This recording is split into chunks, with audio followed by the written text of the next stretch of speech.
live radio, so we're going to go in. Bye-bye.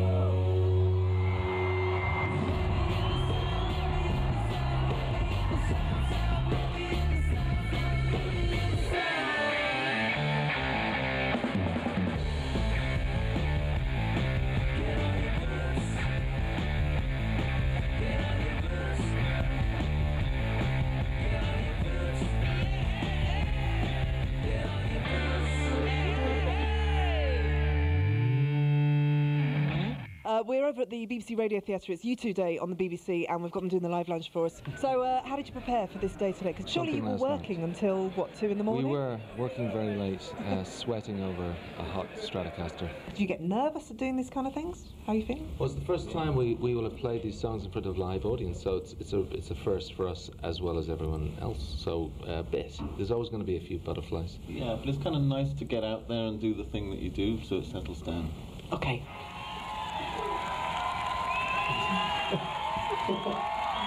The smallest audience, the most intimate audience they will have played to in a very long time. Here for Radio 1, please welcome U2!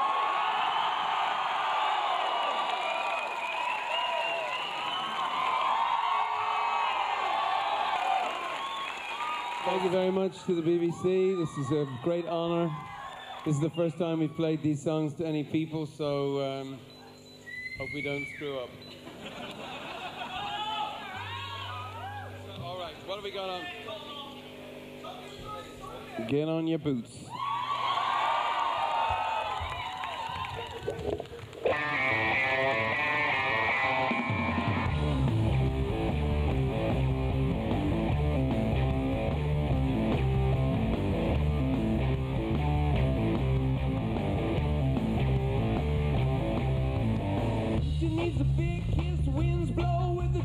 Never seen a moon like this, can you see it too? Night is falling everywhere, rockets at the fun fair. Satan loves a bomb scare, but he won't scare you. Hey, sexy boots, get on your boots, yeah. Screaming from a dark dream, candy floss, ice cream, all our kids are screaming, the ghosts aren't real. Here's what we gotta be, love and community, laughter is eternity, if joy is real. You don't know how beautiful. You don't know how beautiful you are. You don't get it, do you? You don't know how beautiful you are.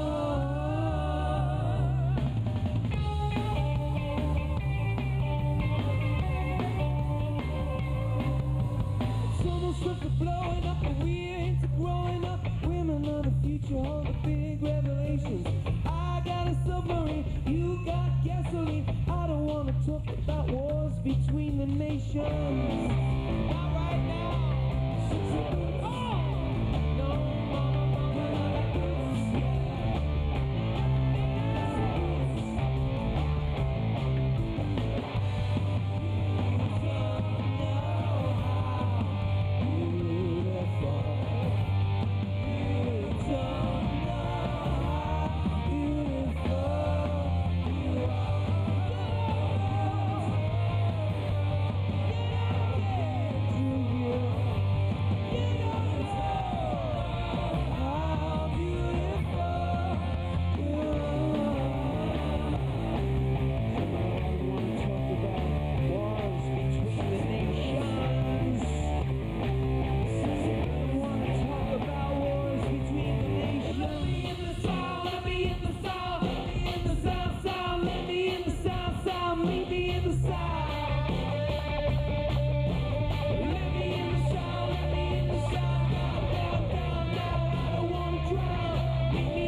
Thank you.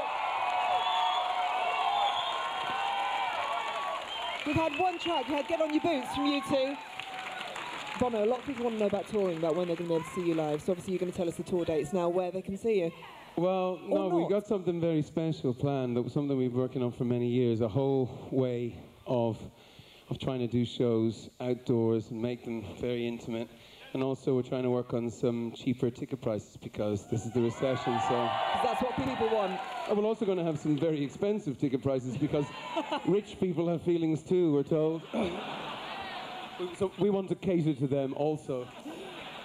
I When, guess that means us. when might people be able to see you? Are we talking kind of in the summer, the end of the summer, or autumn? I would say early summer. Early summer. You're going to do a couple of tracks for us now. I know that there was talk of a cover happening. That's not probably going to happen now because you're just so damn busy. No, we'll see. We'll dip into... You're being heckled by the audience. I love it.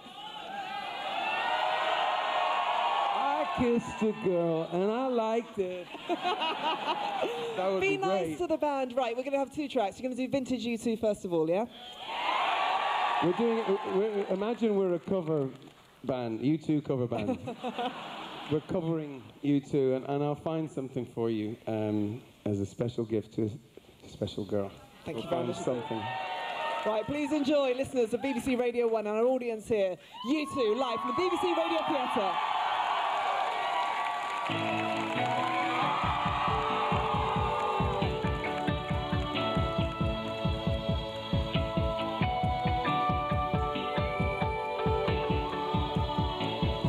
The heart is a bloom, shoots up from the stony ground. There's no room, no space to win in this town. You're out of love, and the reason that you had to care, the traffic is stuck. You're not moving anywhere. You thought you found a friend.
You have just been waiting for this moment to arise. Blackbird fly.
U2.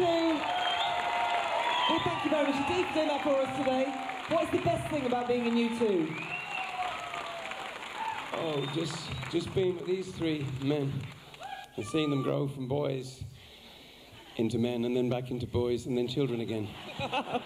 And the cycle is complete. Thank you very much indeed for doing that for us today.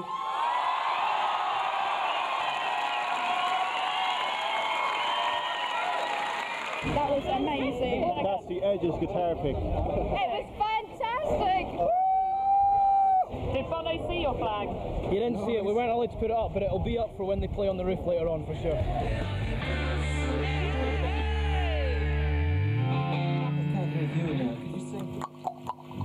We go into it making music that we're interested in, and we always, whenever we start making music that way, gradually we seem to make music that's relevant to where we are. I don't think we ever take anything for granted in terms of our, abilities. We're always pushing harder to try and, test what we do to make sure it's as good as it can be, as good as we hope it is.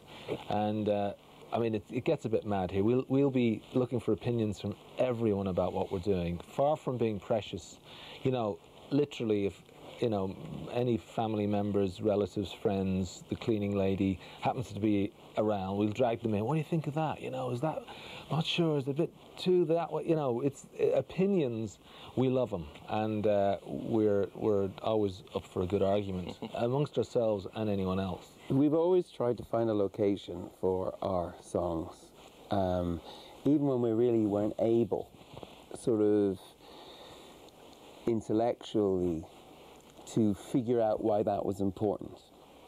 So when we were working on the Joshua Tree years ago, we had this location in mind, and we used this desert. We used it as an image for, what was going on in America. That was Reaganomics, and it was a very kind of affluent period. But it was this. But the desert seemed to be the right image for us, and we made it about America, really. We found a location for it. And I've since, speaking to poets and other writers, it's very important sometimes to find a location for things. And on other albums, like Achtung Baby, we've actually just gone to somewhere that we feel is symbolic for the material.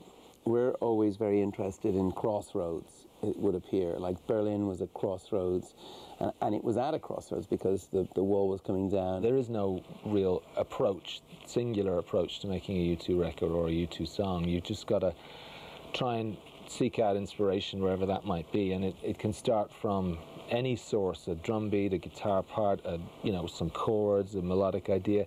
And then it starts to sort of gain momentum. And what we're really trying to do is get to the essence of each piece, find out what it is.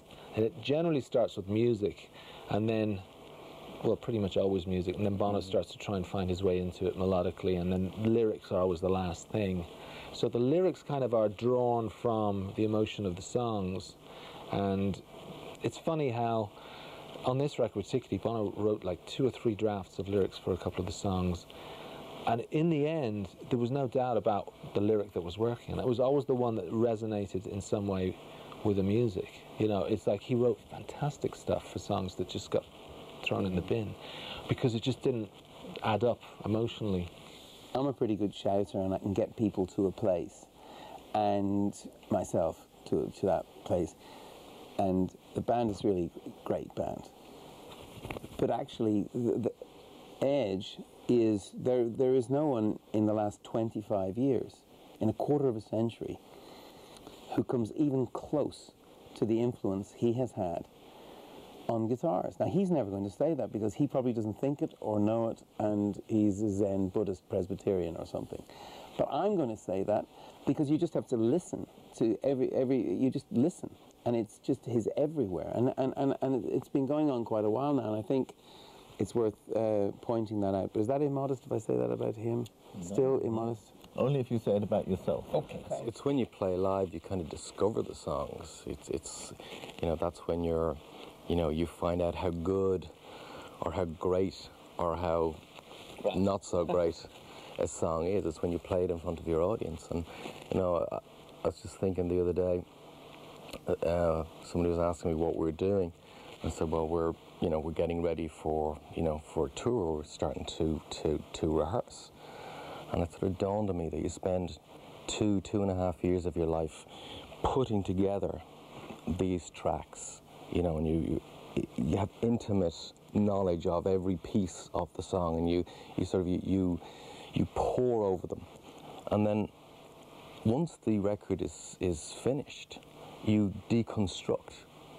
And it just seems like the weirdest kind of process. You deconstruct and it becomes all practical again, and it's kind of a weird thing to do. But it's in the live show that you really get a sense of what the songs are about.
U2 in the 80s developed this kind of moral baggage, which was a bit of a bummer, really. Within the band, there, you know, one thing we always agree on, generally speaking, is the music. But for 30 years, we've disagreed about nearly everything else. We needed, and we need to lighten up, and we did. We have had a lot more fun than is legal, and you know, you shouldn't be allowed to have this much fun, and we should have screwed up, and people are disappointed that we didn't die in an air crash. I know, and I'm related, you know, I can understand, or you know, at least joke on your vomit, one of you, but we haven't. We've got to a place where we make music that has, I think, the quality. If there's one quality that might set our band apart, it's joy, which is an interesting word, you know, and it's not to be confused with happy or, you know, ecstatic. We make ecstatic music, and whether you're a filmmaker or whether you're a novelist or a poet, the hardest thing to get to is joy. Anyone can do despair.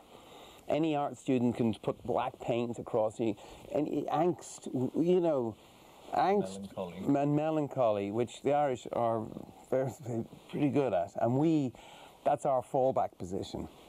But the thing that sets us apart, I think, might be that at our best there's joy, and silliness is never that far. So you know, the right to be ridiculous is something to hold dear, and especially if you do all the serious stuff that I do on my other job, I really treasure the moments of silliness. I just think what he's been able to achieve is amazing, precisely because he isn't in politics and he doesn't have an axe to grind. He's not looking for, you know, people's votes. He's not, you know, looking for elections. So, you know, the politicians know that they can actually trust him, and you know, if he's really serious about something, he's going to do his homework and present them an argument that makes sense. I don't think it has a direct impact on the band, what he does. But I just think on a personal level, it's just important that, you know, people remember that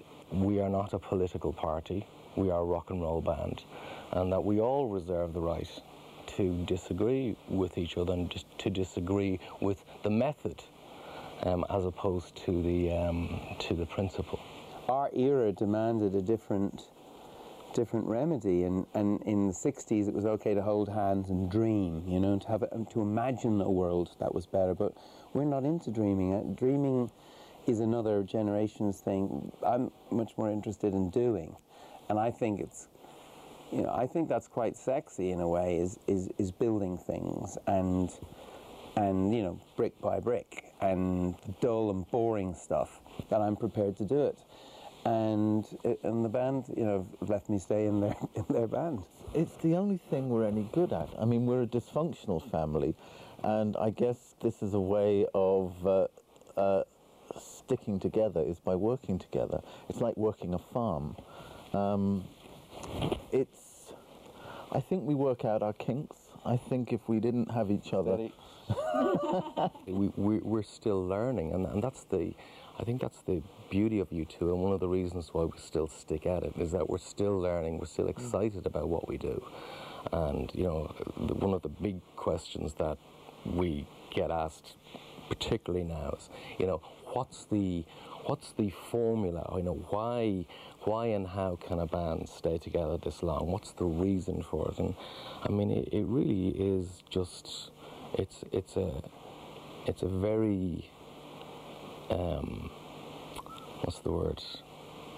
Rewarding, for want of a better term, you know, environment to be in when, as you get older, to be still creative, to be still in that place, to not feel that you're treading water, to not feel that you're doing it because you can.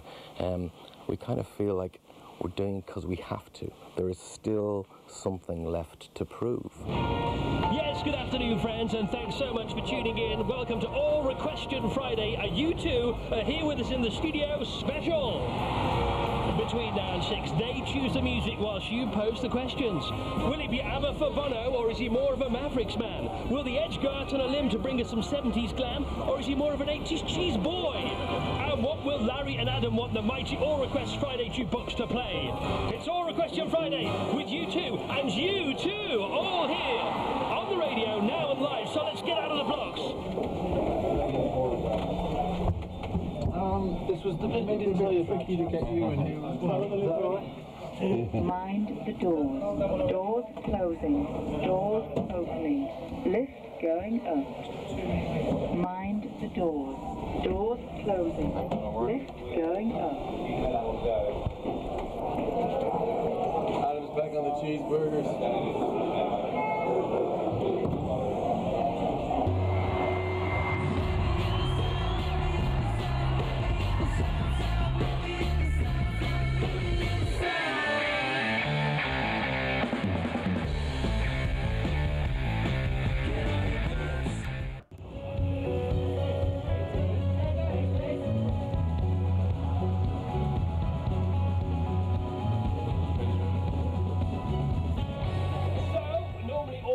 Friday, it's All Requestion Friday with you two live in the studio. This is BBC Radio 2. It's 5:10 now. It said that the band had about 60 songs to choose from for this album. Why didn't you do a double album, for example? And that's from Tex Fields.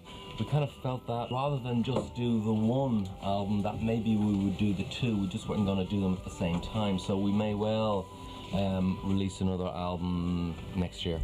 You may well, or you will. Is that a commitment? That's a big announcement just happened. Yeah, this is good. Chris Evans. A scoop already, that's all right. May well. All right, here we go. You've been nominated all the way through, I promise you. Sal's here now. Hello, Sal. Hello. I have to say I'm a little bit overwhelmed. Well, I'm not surprised. I've never seen so... Oh, my... Whose hands are those? Whose do they feel like? Are they short and stubby? No, they're very silky. It's not Larry, it's Bono. It's Elton John. In North Lanarkshire, there's a diesel spillage causing delays. It's never seemed so attractive, I don't know why, but the A73 from Chapel Hall to Airdrie is badly affected. If you're on that stretch, you're on the A89 towards Calder, there are some bits where there's oil, and so it might be difficult for you if you're driving. The M6 southbound, oh my goodness, junction 34, the southbound exit of Lancaster is shut, and the road that exit goes on to, which is the 6A3, which runs You were brilliant, well done. All right, now it's nearly 6 o'clock. It's for us. Something's going to happen in the next hour. Who knows what it could be? You know, you could have something up your sleeve. You might have nothing planned, but you've got to deliver us something pretty special. Could you guarantee that in the next hour? I think we could probably try. You could have a little rest for a while, maybe get ready for it, whatever it may be. Anyone's doing any shopping on Regent Street, that might be fun. Oh, for heaven's sake! You got it all right. Excellent. That's good news. So they've chosen the tunes. You pose the questions.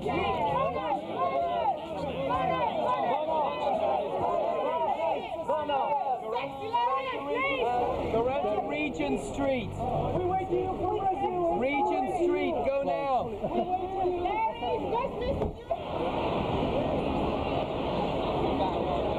I've just been told you two are performing on the roof.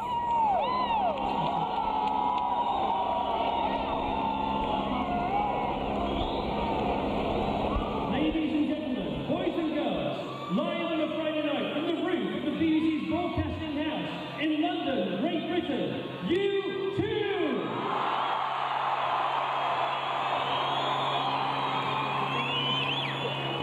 Onto the roof of Broadcasting House, I'd ask them to say hello to their public.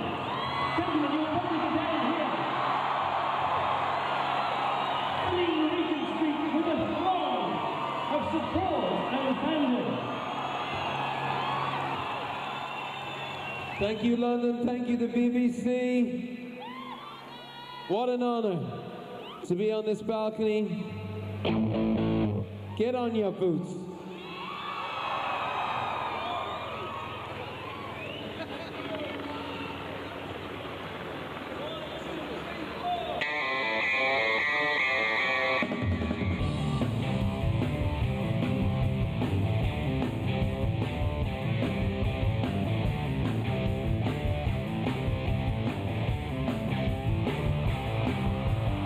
Still needs a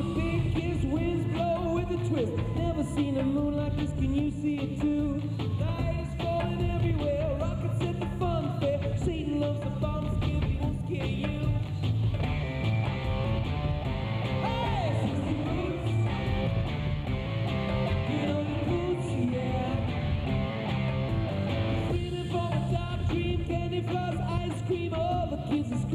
But the coast aren't real. Here's what we gotta be: love and community. Laughter is eternity. Joy is real.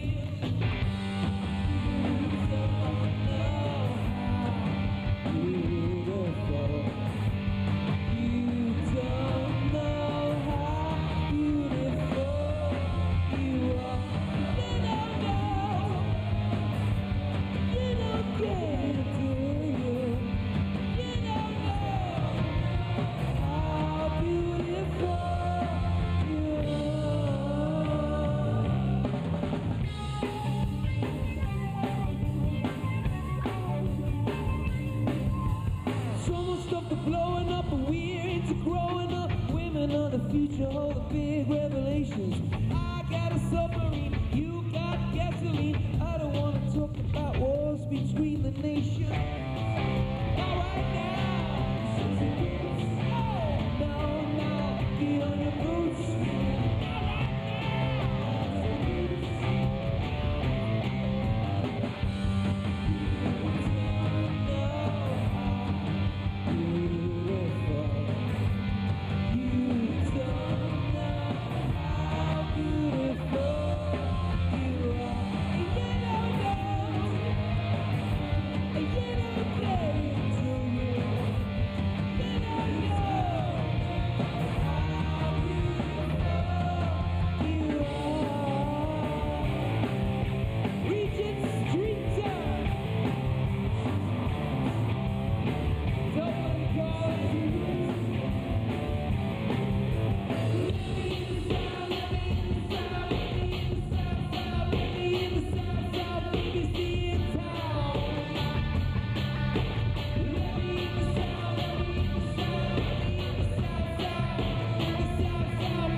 This is a day to remember, and thanks for sticking with us over the years, or if you've just turned up for the first time, get ready because we're not going away anytime soon.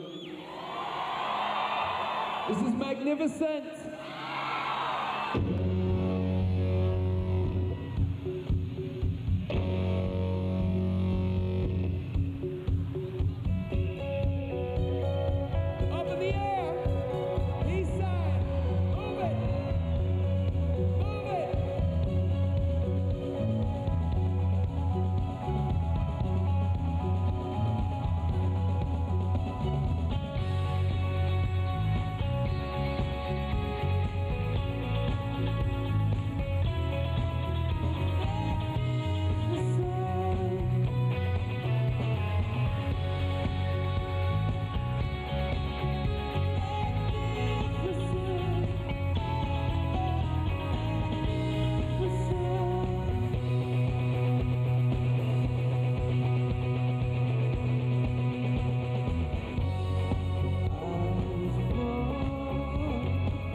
Beautiful, truly.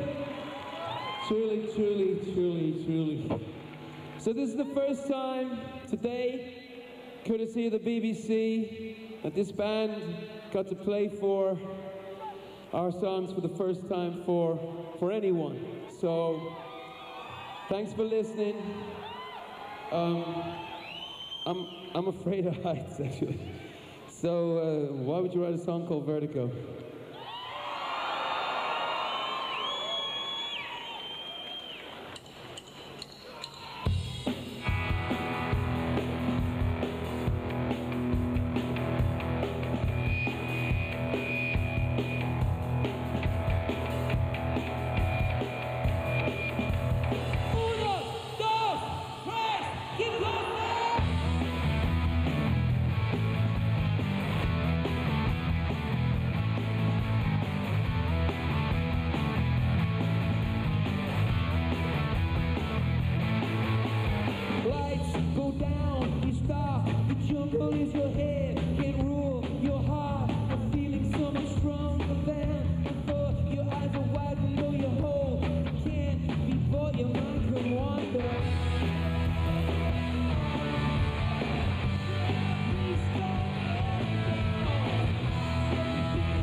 Thank you.